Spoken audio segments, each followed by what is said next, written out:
Assalamualaikum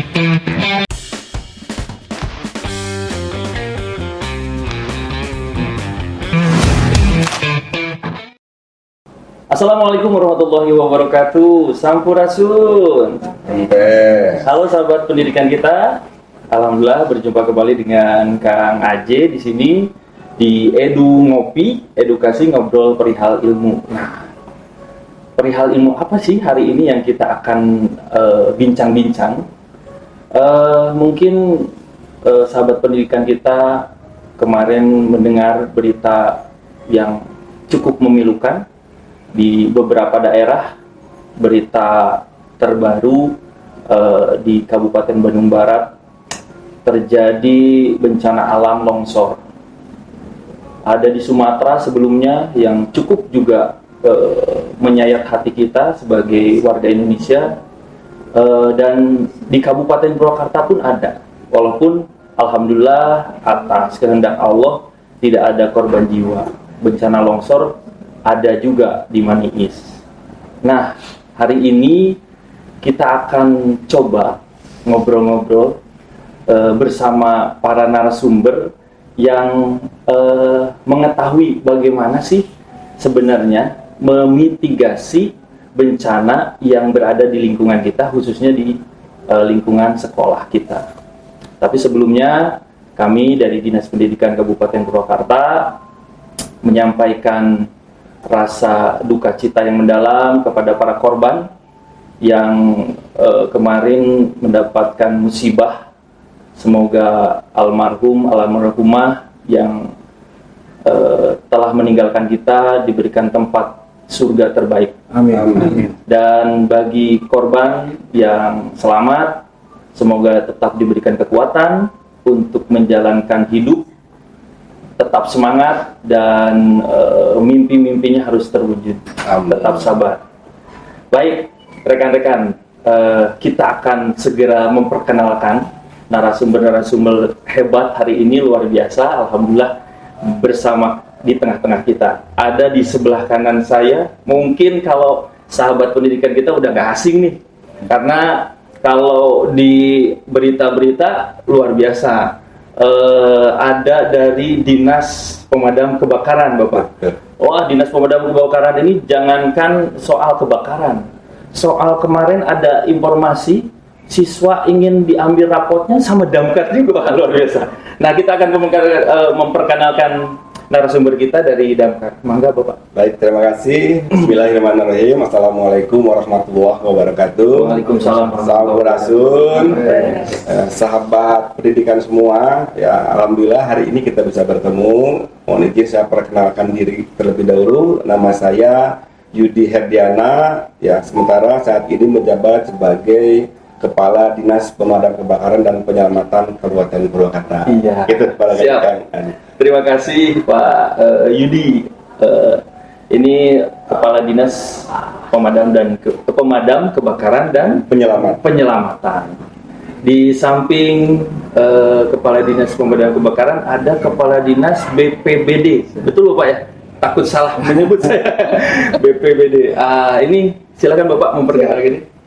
Bismillahirrahmanirrahim. Assalamualaikum warahmatullahi wabarakatuh. Waalaikumsalam warahmatullahi wabarakatuh. Saya bersyukur hari ini bisa diundang dalam podcast di Dinas Pendidikan. Ya, tentunya ini agar kita mengetahui, agar kita bisa memberikan informasi kaitan dengan khususnya kebencanaan di Kabupaten Purwakarta. Saya didampingi dengan Pak Kadis Damkar dan Penyelamatan. Ini senior saya, dan sebelum saya itu Pak Kadis ini di BPBD. Ya. Siap. Nah, untuk penyebutan memang untuk BPBD ini agak unik karena sebutan untuk ini Kepala Pelaksana Badan Penanggulangan Bencana Daerah Kabupaten Purwakarta, dan untuk kepala badannya itu ex officio adalah Sekretaris Daerah. Ya, jadi sebutannya untuk BPBD itu Kepala Pelaksana. Supaya lebih mengenal. Ya, kalian saya juga memperkenalkan diri. Nama saya Haryadi Erlang. Kebetulan saya dipercaya sebagai Kepala Pelaksana BPBD sudah lebih dari 2 tahun, dari September 2023 sampai dengan hari ini. Itu saja mungkin. Siap. Sedikit Terima kasih. Kami terima kasih. Pak Erlang. Assalamualaikum warahmatullahi wabarakatuh. Waalaikumsalam warahmatullahi wabarakatuh. Nah, selanjutnya narasumber selanjutnya ya tidak asing lagi. Ini kan pimpinan kita ini, Ibu Sade. Silakan Ibu mau memperkenalkan diri. Iya. Sampurasun. Sampes. Halo sahabat pendidikan kita yang ada di Purwakarta maupun di luar Purwakarta. Saya Sadia, Kepala Dinas Pendidikan Kabupaten Purwakarta. Tentunya kita dalam bincang-bincang pagi ini akan menggali seluruh informasi kaitan dengan mitigasi risiko bencana. Karena 2 minggu kebelakang ini, Pak Jupri, kita ini diguyur hujan terus. Betul. Dan informasinya, hujan itu di beberapa kabupaten kota lain dengan tekanan yang berat bisa saja meruntuhkan sekolah. Mudah-mudahan di Purwakarta bangunan-bangunan kita kuat. Amin. Dan anak-anak kita, guru-guru kita semua terjaga. Amin. Barangkali itu harapan. Siap. Nanti kita lebih banyak Menggali. bincang-bincang lainnya. Siap. Terima kasih ya. Terima semuanya. kasih Ibu Kadit. Nah, di samping juga masih ada dari Damkar. Silakan Bapak. Baik, terima kasih. Assalamualaikum warahmatullahi wabarakatuh. Waalaikumsalam. Sampurasun, sobat pendidikan semua. Saya mendampingi Pak Kadis di sini. Saya Kaliswara Nurjaman. Ya, sehari-hari saya menjabat sebagai Kepala Bidang Pencegahan pada Dinas Pemadam Kebakaran. Yang memang kebetulan pada tema kali ini mungkin lebih banyak di bidang kami. Ya, sehingga kami mendampingi Pak Kadis dalam Siap. kegiatan ini. Terima kasih. Terima kasih Bapak. Baik sahabat pendidikan kita. Nah, karena yang nonton itu semua kalangan Bapak, ada guru, ada semua warga sekolah, ada orang tua, dan ada juga siswa. Mungkin sebelum kami mendalam ke mitigasi bencana, mungkin Bapak bisa menerangkan secara umum tugas fungsinya Damkar itu apa? Yang paling utama Pak, selain ngambil rapot, selain ngambil rapot, atau selain yang lainnya, termasuk juga nanti dari BPBD gitu. Silakan Bapak. Baik, terima kasih. Ya, saya terlebih dahulu ingin menyampaikan dulu bahwasanya bencana itu kan terbagi menjadi 2 ya Pak ya, bencana alam dan bencana non alam. Pada prinsipnya bencana itu akan mengakibatkan kerugian ya, baik harta, benda maupun nyawa. Nah, saya di sini di Dinas Pemadam Kebakaran ini menjadi salah satu bagian dari bencana. Ya walaupun mungkin dalam kualifikasinya termasuk dalam bencana non alam. Non alam ya. Tugas utama dari kami Dinas Damkar dan Penyelamatan ini sebenarnya sudah tertera dalam nomenklatur ya, pemadam kebakaran dan penyelamatan. Nah, hanya pada intinya ada 3 utama yang harus kita laksanakan dalam menjalankan tugas fungsi saya. Yang pertama tadi di ranah pemadam kebakaran. Ya, apa implementasi kegiatannya itu kalau misalkan ada kejadian kebakaran ya, dengan mobil kita yang besar, yang merah, ya kan kalau di jalan itu suka meraung-raung. Nah, itu fungsi kami yang pertama melaksanakan penanggulangan kebakaran. Nah, kemudian yang kedua pencegahan. Nah, pencegahan ini salah satu bentuknya Ya, ini ya, sosialisasi, edukasi, yang itu sering kita laksanakan, terutama oleh Pak Kabid saya nih, Pak Kabid pencegahan. Itu yang kedua. Di sana fungsi pencegahan itu kan salah satunya untuk memberikan pemahaman kepada masyarakat ya semua terkait dengan upaya-upaya pencegahan. Ya karena kita ketahui bahwa kebakaran itu bisa saja terjadi di mana saja. Betul. Bisa terjadi kapan saja dan bisa terjadi kepada siapa saja. Jadi dia nggak bisa milih, oh jangan itu mah SD nggak bisa kebakaran, nggak bisa seperti itu. Ya itu yang kedua. Yang terakhir ada fungsi penyelamatan. Nah ini yang tadi disampaikan kami bahwa hari ini kami ya dari tahun ke tahun intensitas kegiatan penyelamatan semakin tinggi. Ya walaupun memang dari sisi kebakarannya dari tahun ke tahun ini kami mulai menurun ya Pak Kabid. Oh Ya, berarti kalau bagus Pak edukasinya. Ya, edukasi kita berhasil. Satu sisi berhasil. Satu sisi berhasil. Tapi di ranah penyelamatan ini dari tahun ke tahun, ya Allah, semakin bertambah dan signifikan lagi pertambahannya. Seiring banyak ragam kegiatan penyelamatan kami yang memang diminta oleh masyarakat. Ya, kami menganggap ini sisi baiknya bahwa masyarakat Kepercayaan, Pak. saat ini lebih mempercayakan kepada kami. Ya, sampai ada suatu podcast dan suatu pernyataan dari pejabat di pemerintah, contoh pemadam kebakaran yang selalu siaga melaksanakan tugas pelayanan kepada masyarakat. Karena faktanya memang demikian. kami memberikan pelayanan kepada masyarakat sampai hal-hal yang di luar tugas kami kita layani Pak tadi ya, tugas mengambil rapat saja sampai ada yang meminta kepada kami, tapi karena tadi kepercayaan sudah kami dapatkan, sudah Dilaksanakan, Pak. kita laksanakan dengan barang tentu melalui sebuah koordinasi dulu. Kan nggak etis juga kalau kita ambil sementara orang tuanya ada kan juga. Betul, tidak etis. Seperti itu kurang lebih jelas ya. Terima kasih, luar biasa. Cukup jelas. Ya, adik-adik nanti tahu tugas Damkar itu apa. Jangan sampai nanti bikin WA atau pernyataan gitu minta bantuan Damkar, suruh ngambil rapot lagi nanti.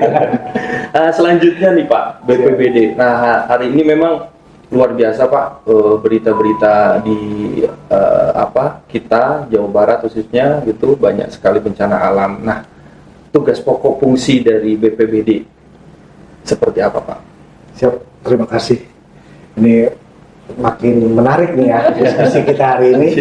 Pertama, kaitan dengan tugas kita di urusan pemerintahan tentang Tertib Linmas, ketentraman, ketertiban umum dan perlindungan masyarakat. Ada 3 rumpun di situ: Satpol PP, Damkar Penyelamatan, dan kemudian BPBD. Tugas utama kita tentunya membantu Bupati di dalam penanggulangan bencana. Itu yang pertama. Kemudian juga kita hampir sama dengan yang tadi disampaikan oleh Pak Kadis Damkar dan Penyelamatan. Kita juga punya 3 yang membidangi itu, 3 pencegahan, kemudian kedaulatan dan logistik, kemudian rehab rekon. Itu kemudian ini sedikit mungkin tadi Pak Kadis, jenis kebencanaan itu 3 ya Pak, 3.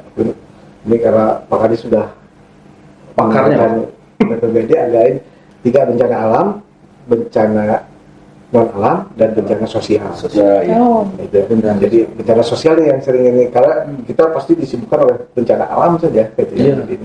Bencana alam itu seperti longsor, banjir, bandang, dan yang lainnya. Kemudian bencana non alam itu bencana yang mungkin disebabkan oleh manusia, Human error ya. non alam ya, seperti wabah, pandemi yang waktu itu kita COVID-19, kemudian juga PMK kalau dengan peternakan, penyakit mulut dan kuku, itu juga Bencana dengan non alam. Kemudian terkait dengan bencana sosial, itu bencana yang diakibatkan oleh manusia seperti terorisme, kemudian demo seperti itu bencana sosial. Cuma memang untuk bencana sosial ini kita tidak terlalu masih sama bencana alam saja kita sudah luar biasa ya, gitu. Kemudian juga ini menarik tadi kalau kita berbicara dengan apalagi di musim hidrometeorologi ini ya, hidrometeorologi basah kita sebut. 2025 itu hampir tidak ada musim kemarau. Ya, kita biasanya itu di 2000 setiap tahun itu pasti ada distribusi air bersih ya Pak Kadis. Untuk 2025 kita tidak ada distribusi air bersih karena hidrometeorologi panjang. Jadi hampir di 2025 itu ini dengan hidrometeorologi basah, jadi musim penghujan terus ya. Dan ini pun saat ini kita sedang melaksanakan siaga darurat bencana yang terhitung mulai tanggal 1 Oktober sampai 30 April 2026 ya, dari mulai itu. Jadi memang kita sudah mempersiapkan itu, kita siaga, ya mudah-mudahan tidak meningkat status yang menjadi tanggap darurat gitu ya. Kalau udah tanggap darurat seperti Sukamulya waktu itu kita kan, kemudian 2024 2025 kita di Pasir Munjul, Panjenengan sampai saat ini dari tahun 2023 masih terus bergeser tanahnya. Itu mungkin yang dapat kami sampaikan terkait dengan kefungsian kita, betul tugas kita di BPBD. Memang kami juga sebetulnya adik dari Damkar kan dulunya, Damkar itu dulunya Damkar dan penanggulangan bencana. Nah baru 4 tahun ini kita Terpisah. dipisahkan oleh oleh SOTK ada kebetulan tadi makanya saya sebut senior nih kalak BPPD yang pertama nih kalak BPPD yang pertama gitu. Jadi makanya saya beruntung sekali bisa ditemenin Pak Kadis Damkar dan Keselamatan di dalam podcast. Oke. Gitu. Baik, tadi itu bencana itu ada 3, bencana alam, bencana non alam, dan bencana sosial. Artinya berarti yang punya dampak besar terhadap masyarakat berarti ya Pak? Ya, luar biasa. Nih ilmu lagi nih. Saya juga baru dengar nih Pak. Ternyata ada bencana sosial. Yang mudah-mudahan kita dijauhkan dari semua bencana. Selanjutnya Ibu, terkait dengan Ibu sebagai Kepala Dinas Pendidikan nih, pencegahan apa yang sudah dilakukan Dinas Pendidikan untuk memitigasi bencana yang terjadi di lingkungan sekolah? Apa langkah-langkah yang sudah dilakukan gitu Bu? Mangga. Siap. Harus tahu ya, semuanya harus paham bahwa tadi bencana bisa datang kapanpun. Mitigasi yang pertama itu kalau kita lihat sekolah-sekolah, kalau bencana alam menerpa sekolah itu kebanyakan ini dari pohon-pohon di sekitar sekolah. Nah, kita serukan kepada seluruh kepala sekolah untuk memangkas pohon dengan ketinggian tidak lebih tinggi dari atap sekolah. Itu yang pertama. Yang kedua, kita informasikan bahwa kalau terjadi bencana, memitigasi bencana kebakaran, minimalnya sekolah semuanya sudah memeriksa instalasi listriknya, apakah sudah dalam kondisi baik atau sudah buruk. Nah, kalau ketika sudah kelihatan rapuh instalasi listriknya, maka harus segera diganti. Dan saya berharap pada seluruh kepala sekolah kita edukasi semua anak-anaknya, kepala sekolahnya, kemudian edukasi guru-gurunya. Beri tambah satu lagi, sekolah minimal punya apa untuk penanganan bencana kebakaran. Kemudian untuk bencana alam lainnya, kemarin 2 minggu di akhir bulan Desember kita berkolaborasi dengan BPBD terus-terusan kita melakukan sosialisasi kaitan dengan mitigasi risiko gempa. Karena ini yang sesar Lembang itu. Ya, ini memang harus disampaikan, amanat dari Provinsi Jawa Barat juga harus disampaikan langsung pada guru. Kemudian guru menyampaikan lagi pada anak-anak, langsung didemonstrasikan bagaimana ketika ada terjadi gempa di daerah Purwakarta. Karena Purwakarta ternyata dari 17 kecamatannya ini menjadi bagian dari sesar tersebut. Itu sudah kita lakukan. Jadi kita lebih kepada memberikan pendidikan edukasi sedini mungkin agar anak paham, baik itu bencana kebakaran, bencana sosial tadi maupun bencana alam lainnya. Siap. Untuk di sisi anggaran Ibu, kan ini terkait dengan Ibu sebagai kepala dinas, tentu dari anggaran BOS apakah diperbolehkan untuk membeli alat-alat itu? Oh jelas ya, jelas. Karena itu bagian dari pengamanan dan pemeliharaan sekolah. Pemeliharaan sekolah, jadi diperbolehkan. Ya, siap. Terima kasih. Nah selanjutnya Bapak, ke Damkar nih, Pak Kadis Damkar, terkait dengan mitigasi di sekolah nih Pak, khususnya kita langsung merucut ke sekolah. Kejadian mungkin sudah viral nih di medsos, kejadian kebakaran di SMP 2 Bojong yang itu juga di luar dari kendali kita semua. Nah, seperti apa sih Pak seharusnya sekolah untuk mencegah terjadinya kebakaran? Karena memang kebakaran ini bukan kali pertama yang kemarin. Ada beberapa kejadian juga di beberapa sekolah. Nah, langkah-langkah apa yang kami harus lakukan di sekolah untuk mencegah terjadinya kebakaran? Baik, terkait dengan mitigasi kebakaran tadi sudah juga disampaikan oleh Bu Kadis Pendidikan. Ini jadi benar apa yang disampaikan ini untuk tadi memberikan edukasi terkait upaya pencegahan. Hanya mungkin perlu kita ketahui dulu ya potensi-potensi kebakaran yang memungkinkan di ranah sekolah itu apa sih penyebabnya. Nah, karena mungkin ini juga jarang diketahui oleh teman-teman guru yang di sekolah-sekolah ya Bu Kadis ya. Contoh misalnya terkait dengan peralatan listrik. Ya, ini saya yakin sekali karena perlakuan setiap guru atau setiap kepala sekolah di sekolah itu berbeda. Bagaimana tadi perlakuan terhadap sumber daya elektrikal. Contoh misalnya hari Sabtu dan Minggu terutama, kan guru libur ya Bu ya, karena sekolah tidak ada. Nah kadang-kadang itu tadi stop kontaknya tidak dimatikan. Sampai panas ya Pak. Listriknya tidak dimatikan, kemudian kan suka ada kipas tuh karena tidak ada AC ya, apalagi di warnanya rasakan dingin, kipas aja. Ini apa nih, kipasnya nggak dicabut. Nah sementara kan aliran listrik tetap ada. Dispenser. Nah itulah yang salah satu potensi terkait dengan kejadian kebakaran kelistrikan ya. Di samping tadi benar kata Bu Kadis bahwasanya mungkin ada sekolah-sekolah yang lama ya, yang bangunan lama terutama yang instalasi listriknya itu sudah ya katakanlah sudah tidak standar lagi karena ada umur ekonomis, ada umur pakainya. Misalnya tidak pakai kabel yang tertutup misalnya, kan dulu tidak ada yang itu. Nah ini juga merupakan potensi yang sangat tinggi di lingkungan sekolah yang terkait dengan kelistrikan. Kemudian kedua juga ada terkait dengan dapur-dapur yang ada di sekolah. Kan di sekolah juga ada gas gitu ya. Nah ada dapur lah atau yang terkait dengan memasak lah, guru-guru atau muridnya kan di sana ada gas.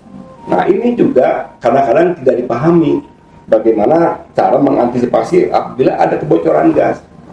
Nah, saya khawatir juga misalnya gas itu disimpan di bawah tempat yang kotor, yang di dalamnya mungkin pun ada berit, ada segala rupa, bisa jadi menggerogoti itu bocor tanpa diketahui karena bocor sekecil apapun ya gas itu akan tercium.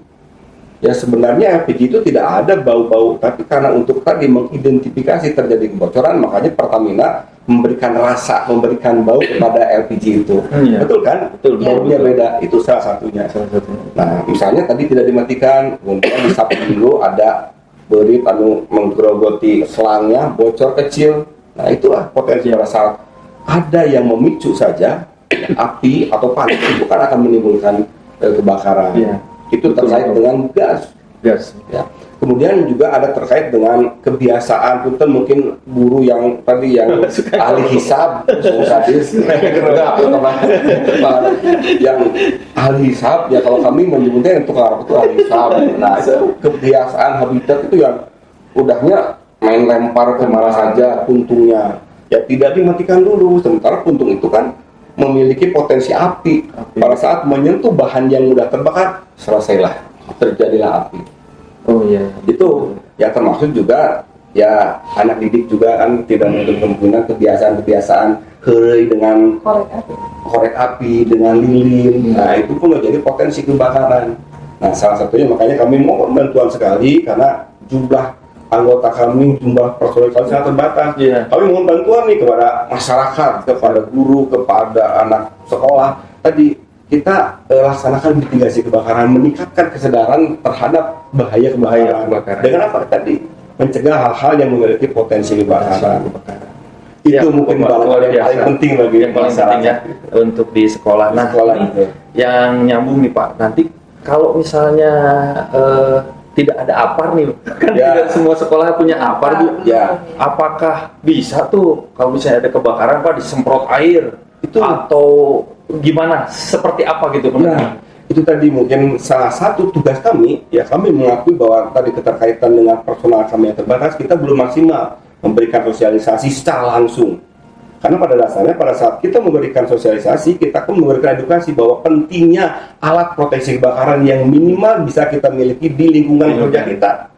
Kalau tidak salah dalam perdanya ada ketentuan ya Pak Kabid ya bahwa setiap bangunan gedung itu harus memiliki alat proteksi kebakaran, termasuk gedung pemerintah. Faktanya hari ini maaf punten bukannya di sini ada apa enggak? Alhamdulillah kalau ada. Karena saya yakini tidak semua gedung pemerintah pun dilengkapi dengan alat pemadam api ringan. Gunanya apa? Tadi pada saat ada api mula ya Pak Kabid istilahnya api awal yang memungkinkan bagi kita untuk mematikan secara langsung menggunakan APAR aman. Nah, apabila ternyata tidak ada, kan kita bisa mempergunakan alat-alat yang ada di sekeliling kita. Misalnya, ya ada karung, ada anduk yang bisa kita basahi untuk kita tutupkan ke objek yang terbakar. itu pada saat api mula. Nah, terkecuali setelah besar, saya yakin siapapun ya termasuk Pak Halak ini nggak akan berani pada saat itu. Silakan hubungi kami secepatnya. Kasih tahu dong Pak nomor. Nah, nomornya. Nah, itu dia makanya kami Jangan sampai kita langsung pakai motor atau mobil iya betul Pak. kejauhan. Karena kami tugasnya 24 jam. 24 Ya, jam. on time ada. Semua ada di piketnya. Di piket. Dan kami sudah berusaha melalui media sosial yang kami miliki, Instagram, TikTok, Facebook, itu sudah kita sebarkan kepada masyarakat bahwa kami memiliki nomor kontak ya, Darurat ya Pak. nomor darurat seperti hanya Pak Kalak juga punya ya nomor darurat. Kita pun memiliki nomor darurat yang kita sebarkan ke masyarakat. Kalau saya sampaikan sekarang, ini jujur saya akan memiliki 3 pos wilayah Oh iya. yang ada di wilayah Pleret itu untuk Pleret. menjangkau kecamatan yang ada di Maniis, Maniis. Tegalwaru. Nah kemudian yang ada di Wanayasa, Wanayasa. itu jangkauan wilayah kecamatan Bojong, Kiara Pedes, Pondok Salam. Kemudian yang ada di Cikopo, jangkauannya Cibatu sama Campaka. Dan yang di pusat, di Mangkok Pusat, bisa untuk di wilayah perkotaan yang terdekat. Nah kami memiliki 4 nomor kontak person Di masing-masing wilayah. masing-masing wilayah. Jujur saya lupa nih Oh, nanti satu-satunya. kita akan masukkan Pak. Nanti kita nanti kirimkan kita saja ya. nomornya. Nanti Ya. silakan teman-teman Nanti dari kita sekolah simpan. mungkin dipublikasikan saja bahwa nomor kita itu nomor yang bisa dihubungi 24 jam. 24 jam. Ya, karena makin cepat informasi yang kami terima, Ya. makin cepat pula penanganan yang kami berikan kepada masyarakat. Oke, terima kasih. Ini nyambung ke Pak Kabid dulu nih Pak. Izin Pak, Pak Bibit. Tadi terkait api nih Pak. Nah, tadi kami juga ada bayangan nih Pak. Kalau misalnya listrik nih Pak. Listrik kan percikannya kuat nih, cepet nih. Betul. Mau dipegang, nyetrum. Betul. Mau ditutup pakai kain basah, takut salah gitu. Iya. Seperti apa sih percikan api seperti itu supaya kita bisa mencegah terjadinya kebakaran atau konslet yang lebih parah nantinya? Seperti apa Pak? Ya, baik. Mungkin saya prolog dulu ya. Siap. Jadi dalam Undang-Undang Nomor 28 2002 tentang bangunan gedung itu salah satu disebutkan bahwa salah satu kehandalan bangunan gedung itu adalah kemampuan bangunan gedung dalam mencegah dan menanggulangi kebakaran. Nah, apa saja yang dibutuhkan oleh suatu bangunan gedung? Yaitu yang pertama ada sarana penyelamatan jiwa, yang kedua ada akses bagi pemadam kebakaran, yang ketiga proteksi kebakaran, yang keempat adalah manajemen keselamatan kebakaran gedung. Jadi untuk gedung dengan penghuni lebih dari 50 ya itu harus punya manajemen kebakaran keselamatan gedung gitu. Nah, termasuk tadi dalam kondisi penanganan untuk setiap kelas kebakaran. Kalau listrik kan kelas C itu ya. Nah, jadi harus ada personil yang memang ditugaskan ya, yang nanti kita training, kita latih dulu gitu ya. Kemudian dia diupayakan 24 jam gitu Bu ya. Nah, harus misalnya kayak petugas palang dan sebagainya.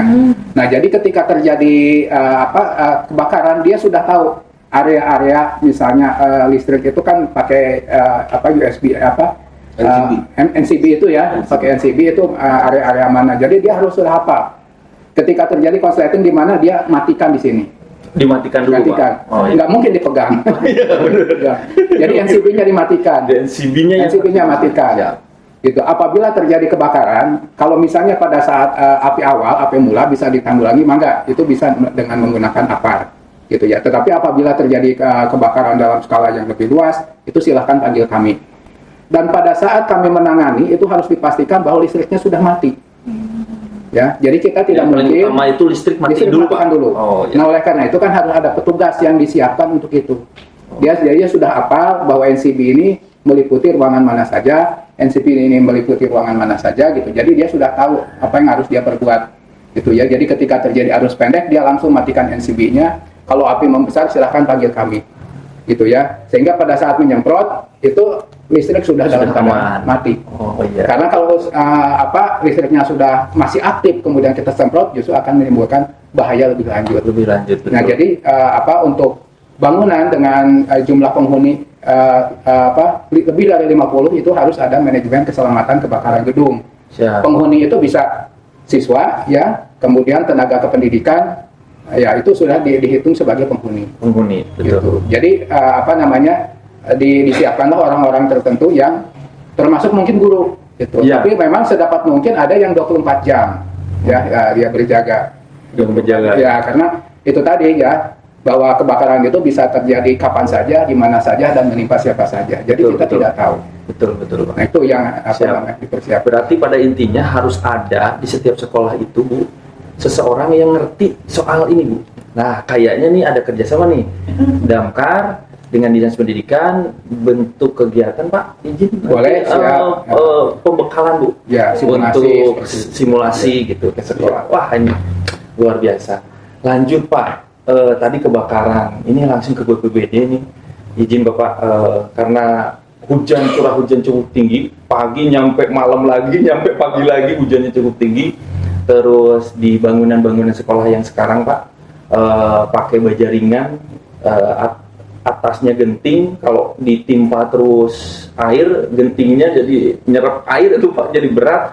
Itu salah satu bencana juga. Terus ada juga beberapa sekolah yang terlalu pinggir dengan jurang gitu Pak.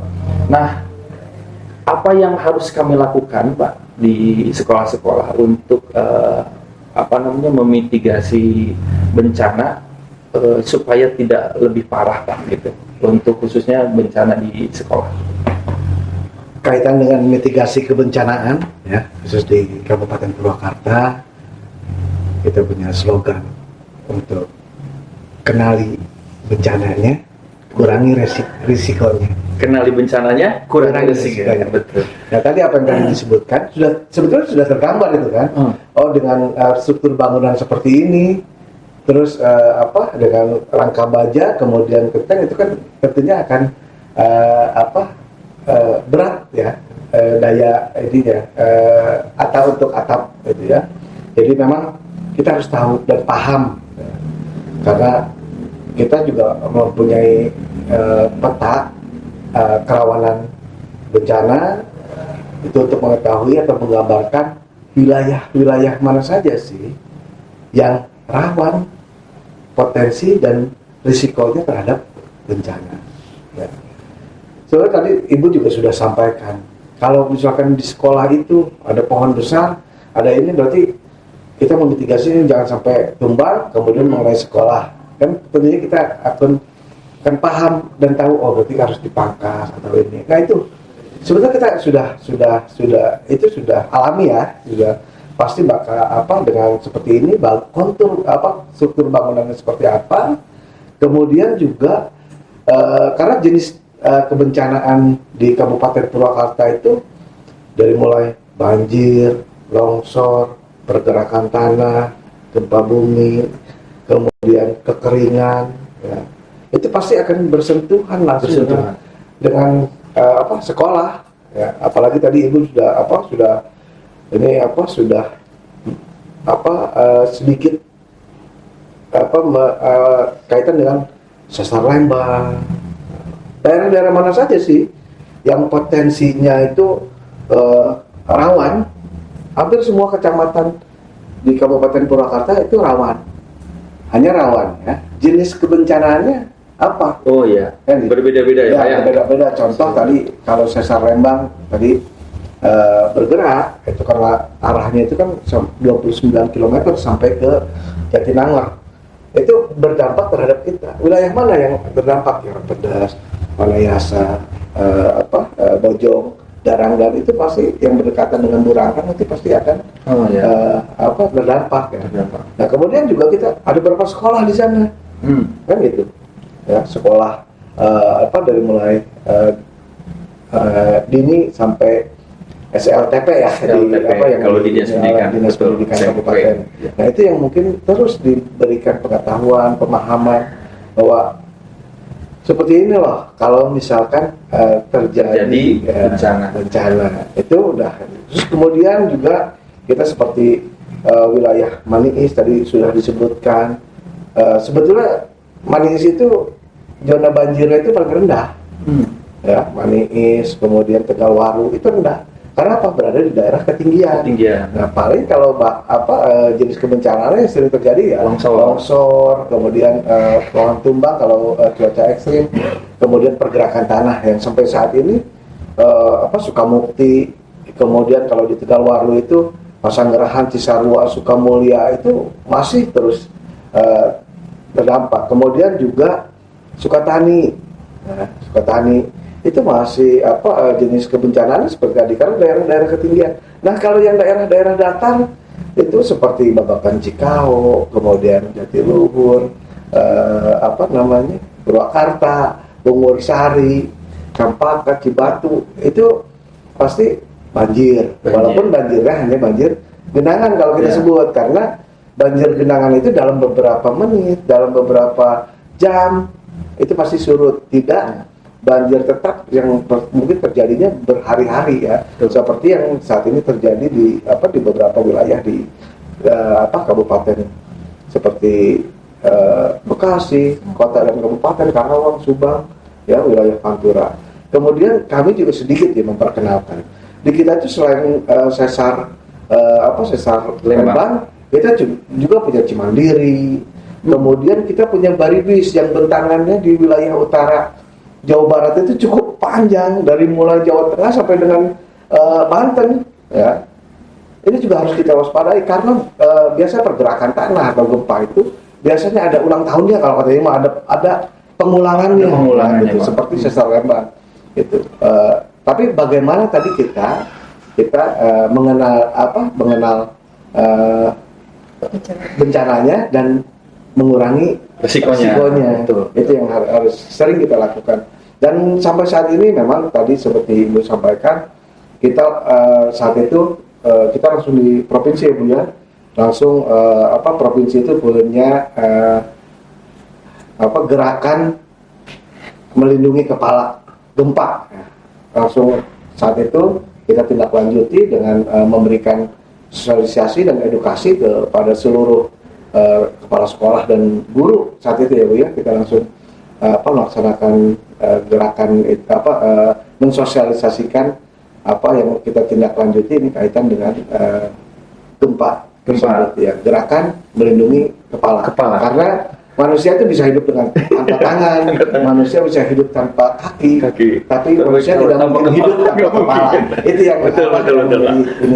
Itu mungkin ya. Siap Bapak. Ternyata berarti memang guru-guru kita Bu memang harus diedukasi terkait dengan bagaimana mencegah terjadinya bencana. Jadi kayaknya memang betul Pak, harus ada sosialisasi nih di sekolah-sekolah ini Pak. Gimana kalau terjadi gempa kita harus ngapain Pak? Apakah lari kah? Apakah di bawah kolong meja kah? Atau seperti apa? Ini memang edukasi ini perlu Pak di sekolah-sekolah. Mudah-mudahan nanti ada waktu sekolah-sekolah kami bisa mendapatkan ilmu itu Pak, terkait dengan edukasi mencegah terjadinya bencana.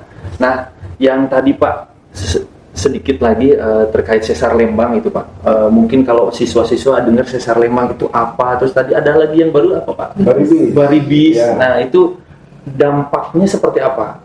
Gempakah, pergeseran tanah yang jadi longsor atau seperti apa Pak? Kalau sesar Lembang itu diperkirakan kekuatannya sampai 6,8 magnitude ya. Itu berarti kalau kita ini besar, walaupun sudah dipastikan Bandung Raya itu pasti terdampak ya, sangat terdampak sampai ke Jatinangor itu 29 km. Ya, itu kemudian untuk Baribis kita itu di 1860 menurut catatan sejarah ya, catatan sejarah kegempaan di 1862 itu pernah terjadi gempa yang lumayan besar di Kabupaten Purwakarta yang magnitudenya 5,8 sampai dengan 6,5. Ya, 6,5 skala Richter. Nah, karena mungkin waktu itu mungkin belum seperti sekarang, jadi hanya tercatat di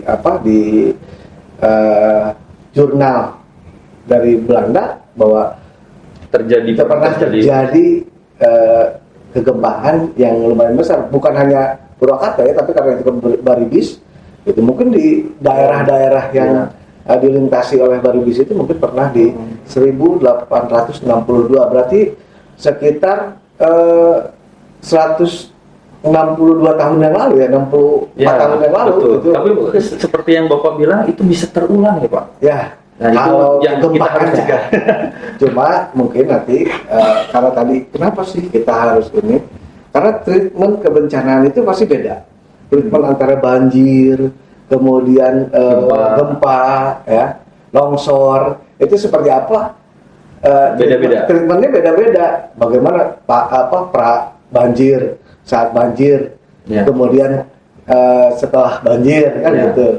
Kemudian gempa, pra gempa, saat gempa, setelah gempa itu treatmentnya beda-beda. Jadi kita bersyukur saat ini diundang oleh Dinas Pendidikan, kita terus berusaha untuk memberikan Edukasi. pemahaman ya, sosialisasi, edukasi khususnya kepada anak usia dini ya, dasar maupun tingkatan pertama ini agar mereka paham dan mereka minimal tadi tahu bencananya dan kurangi risikonya. Betul, baik.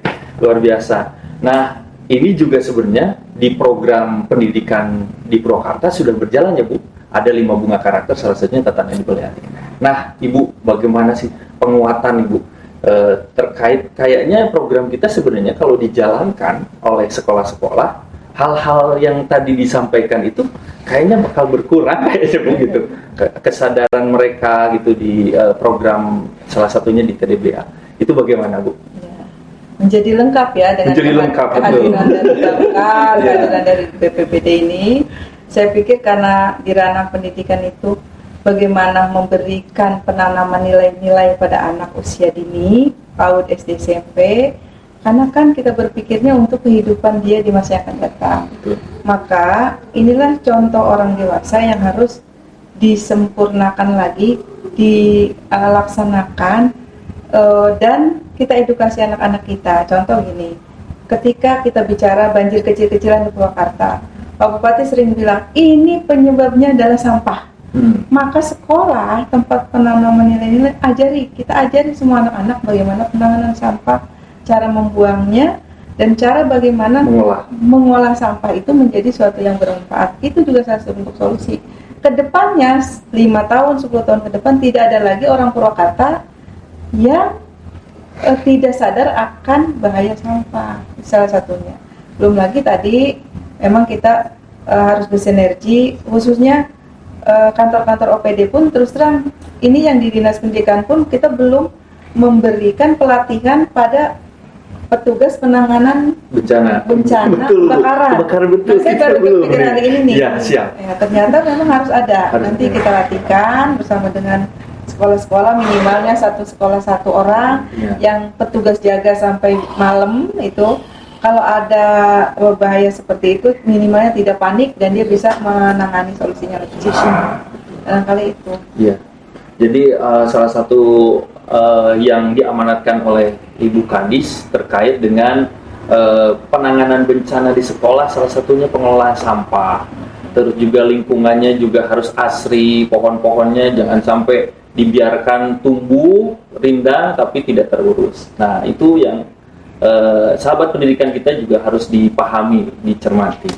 Baik Bapak, di terakhir mungkin ini amanah pesan-pesan buat teman-teman sahabat pendidikan kita nih dari Damkar dulu, dari Bapak dulu. Ya, baik, terima kasih.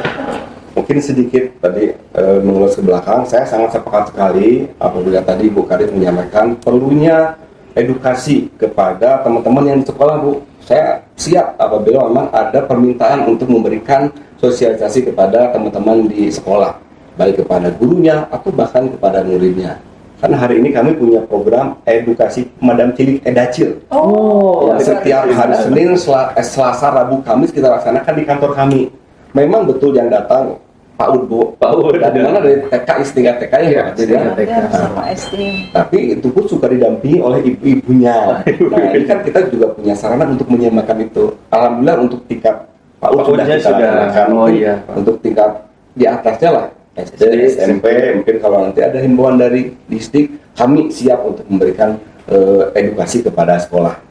Siap Bapak. Seperti itu. Jadi saya mohon ya untuk mencegah kebakaran, mari kita tingkatkan ya kesadaran kita bagaimana kita memahami terlebih dahulu upaya untuk mencegah kebakaran. Karena tanpa kita ketahui ya pencegahan ya omong kosong kita bisa memadamkan api awal yang saya sampaikan tadi. Itu Ya, mungkin. terima kasih Bapak, luar biasa. Ya mudah-mudahan nih ada session kita bisa belajar bagaimana penanggulangan kebakaran. Nah selanjutnya Bapak, amanat bagi sekolah-sekolah nih seperti apa? Mangga Bapak dari ini. Kita harap sekolah bukan hanya sebagai objek ya, Betul, tapi subjek perubahan perubahan. untuk mengurangi risiko bencana yang sering terjadi, khususnya di Kabupaten Purwakarta. Ya, karena pengetahuan sejak dini itu tentunya agar mereka menjadi agen perubahan bagi kita, Betul. baik di Keluarganya, maupun betul. di masyarakat, Di masyarakat. ke depan, ya, Siap. agar Purwakarta bisa terhindar khususnya ataupun meminimalisir Terjadinya risiko bencana. dampak dari bencana. Karena kita juga kalau kita berkaca dengan Jepang ya, Iya. Jepang itu bencananya seperti apapun Iya. pasti zero, ya. Iya. Pasti zero Betul, korban. luar biasa. Karena memang Persiapannya. betul-betul diberikan pemahaman kebencanaan. Ya kita tidak seperti mereka, tapi minimal kita bisa meminimalisir korbannya, korban terjadi. Itu saja. Siap, terima kasih, luar biasa. Selanjutnya Ibu, pesan-pesan buat sahabat pendidikan kita untuk di sekolah Ya. untuk hari ini. Ya, para guru, para kepala sekolah, sahabat pendidikan kita buka mata, buka telinga, buka hati. Kolaborasi itu penting. Kita di sini hadir BPBD, hadir Damkar. Ayo sama-sama kita mengedukasi anak-anak sejak dini agar bencana di Kabupaten Purwakarta kita minimalisir. Itu semoga semuanya selamat. Amin. Di tahun 2025 ini tidak ada bencana yang berdampak signifikan. Terima kasih. Amin, terima kasih. Bapak mungkin ada pesan? Tambahan informasi aja ya, Siap. kaitan dengan program edukasi tadi selain menyasar kelompok usia dini, sebetulnya kami juga ada kunjungan Bu ke SD, SMP, bahkan ke SMA juga. Tapi biasanya kami yang berkunjung ke sana. Oh, berkunjung Pak.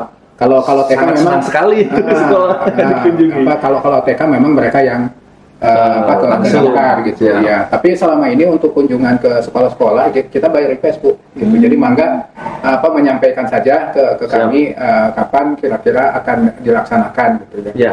Kemarin juga waktu kegiatan penerimaan siswa baru juga ada kegiatan seperti itu. Oh iya. Ya, Waktunya fleksibel. lah. fleksibel ya Pak ya. Ya. Siap, terima kasih banyak Bapak-bapak, luar biasa. Ini pahlawan-pahlawan Purwakartanya Pak. Ini sahabat pendidikan kita. Semoga apa yang hari ini kita bincangkan menjadi bekal kita, ilmu kita untuk kita bisa mencegah terjadinya hal-hal yang tidak kita inginkan. Minimal kita mengetahui seperti apa bencana dan kita bisa meminimalisir resiko bencana. Terima kasih sahabat pendidikan kita. Sampai ketemu di obrolan selanjutnya. Salam sehat dan wassalamualaikum warahmatullahi wabarakatuh. Waalaikumsalam. Gini, kita semua gini. Oke, siap. Ya, Siap. kolaborasi menjadikan Purwakarta Purwakarta istimewa. Oke, luar biasa.